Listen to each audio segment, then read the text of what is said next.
Ladies and gentlemen, please welcome Nathalie Mezza Garcia. Sorry.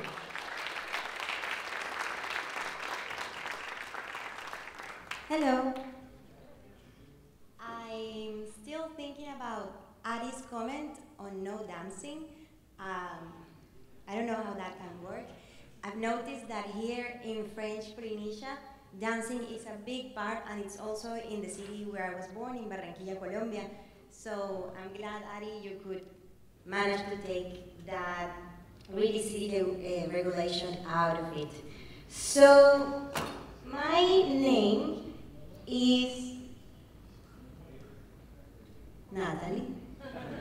And I don't think this is working. Okay, so my name is Nathalie Mezza Garcia, and I work on a field called complex systems or complexity, where basically instead of having rigid models to understand the world, we use dynamic models. So we use systems that adapt, evolve, and learn like human societies or the internet. And as a starting point to understand this type of complex systems, we use nature, we use life, because life is the most complex system that exists. And despite of it, it manages to create the most organized and coherent patterns you can think of. So,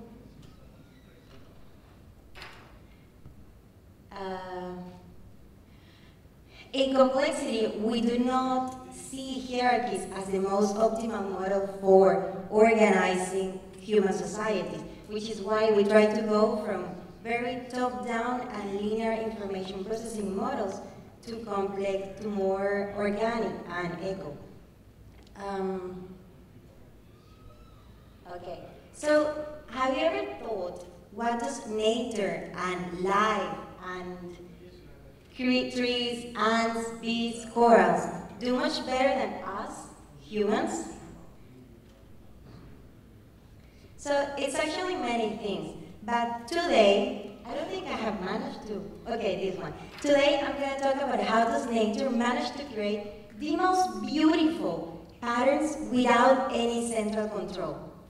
And I am going to use this knowledge to stress that nature is the best inspiration we can have to think about the political, economic, and technological organization of our societies. And this is one of the reasons why I think that the partnership between the Seasteading Institute and the French Polynesia government can really pave a road, or in this case, create the boat, basically link the present with a future where Tahiti has become an international model for three things, basically. First, for tackling global warming with green architecture in the Blue Frontier. I think I'm going to change the microphone because I cannot do this. Okay, I'm just going to, basically, for tackling global warming programs with green architecture, for creating a rapidly growing market of locally grown information technology companies, and for having such a harmonic way of doing politics that it can only be compared with the co-evolving networks we see in nature.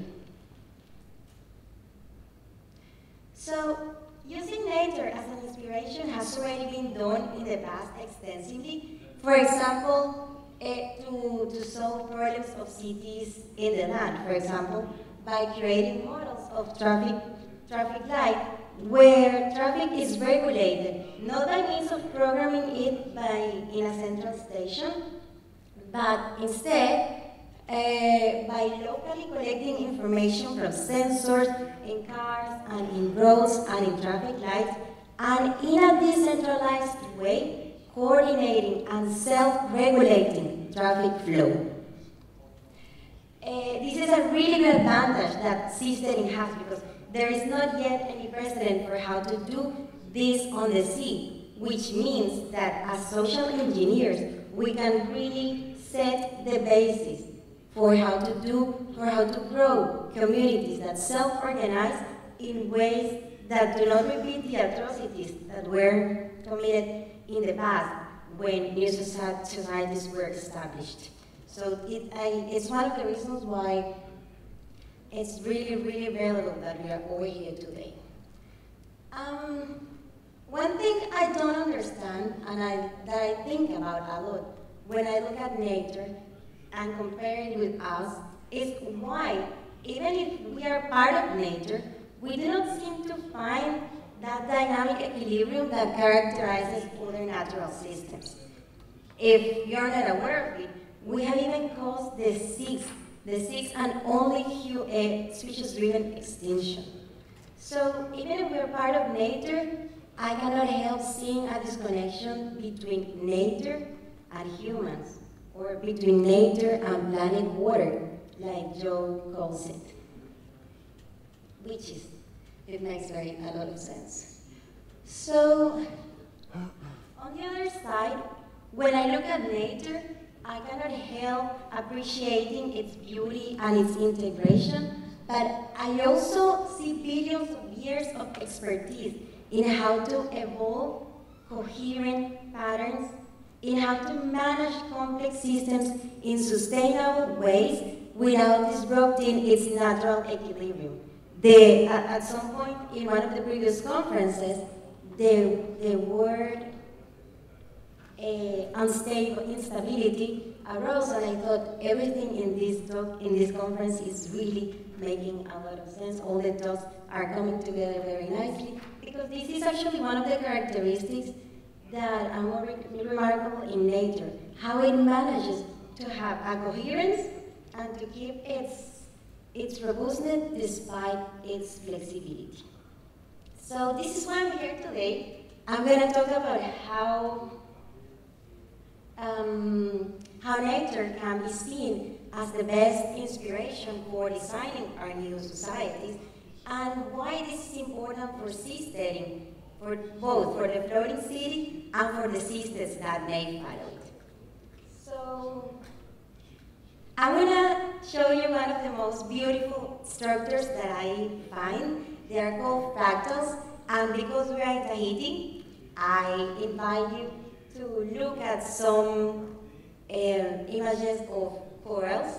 And this one here in Tahiti, you're very well familiar with, coral. So first of all, what is a fractal?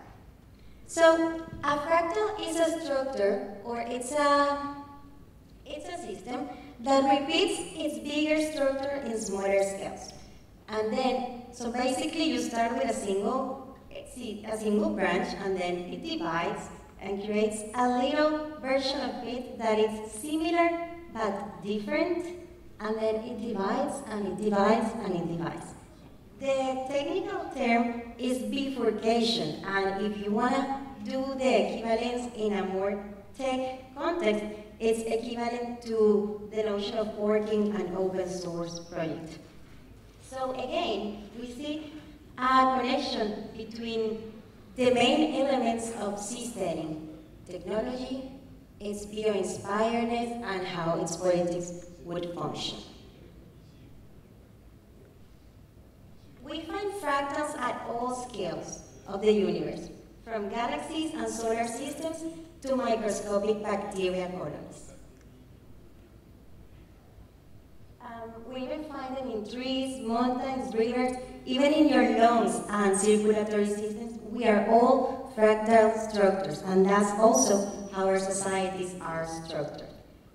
Fractals have evolved to be energy-efficient structures, which means that they can transport energy, nutrients, information to any part of it using the least amount of energy possible. And this is, for example, our brains also have very strong networks of information processing. This is the first point I want to make regarding why fractals and nature are a good model for seasteading to consider as how to evolve. The first one is related to information processing. So basically, as any other complex system, we need strong networks that connect nodes. And my examples are our neurons, which are connected by means of electrical signals. And also, if you didn't know, ants have their own Wi-Fi networks, but instead of using, they connect parts of the supercolony with pheromones. So sometimes we see ants and we think, oh, they are just following each other for who knows why. But the reason is because they leave trails with pheromones and they follow them. So there are invisible supercolonies that we cannot see and that ants have. In the case of the seastead, because it would be on the sea, then we could not think that its roads are going to be paved with concrete, but instead I want to stress the importance of network technologies. The road for a successful network technology will be, for a successful seastead will be network technologies, which will bridge actors, and just like us who are here today, voluntarily, network technologies have the capacity to bridge communities together and to create wealth and distribute it. And this is a reason why we should support the idea of creating a silicon lagoon here in French Polynesia.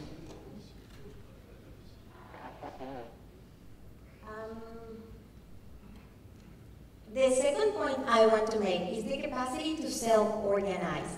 Self-organization means how order in a system comes from within the system without any external information, without any external control. And this is something that is embedded in how nature evolves and how it reproduces.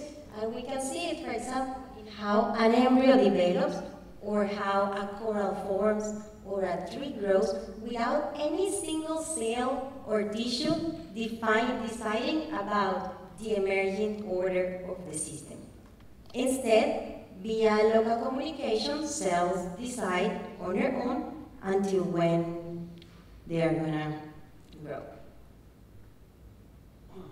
Self-organization has proven to be an optimal model for organizing complex systems, and it was very successful before this Anthropocene era of climate transformation. But despite all the negative effects that we have caused, it's still embedded in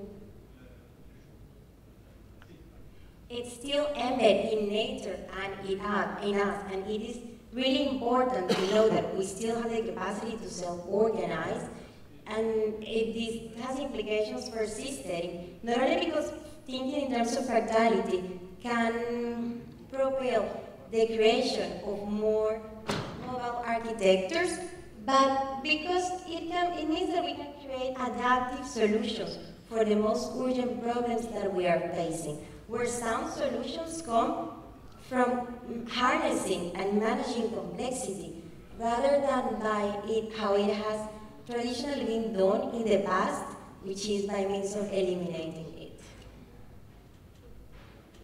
If we take this to a political context, then self-organization refers to how individuals in a community voluntarily coordinate their actions without any central control.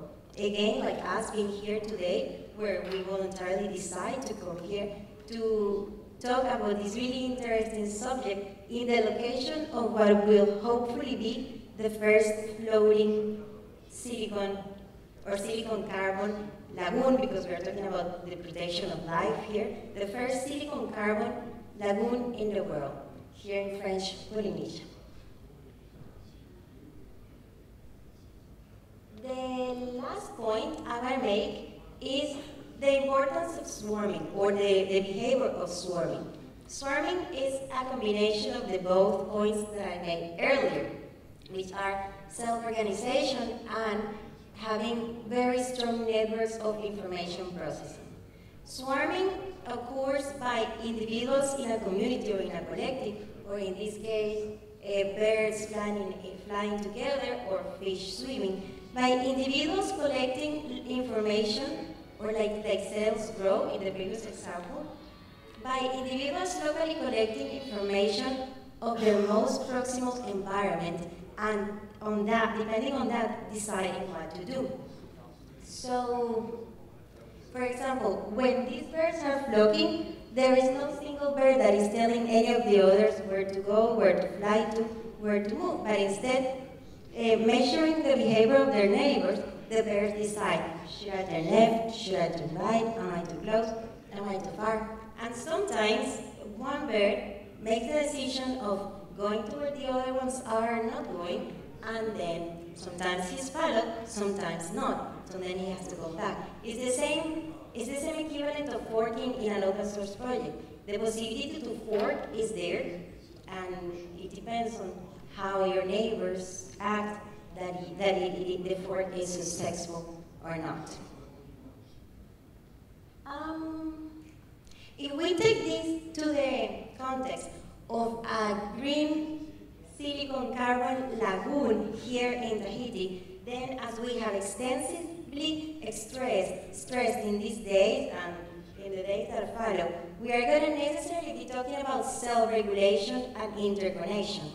And just like swarming is used in other species to protect themselves against a collective threat, we humans can also swarm against threats that affect us all, like global warming, or like having systems of decision-making that are not really harmonic and that work in ways that oppose the natural rhythm of organization of complex systems, which is for order to be produced by non-central means.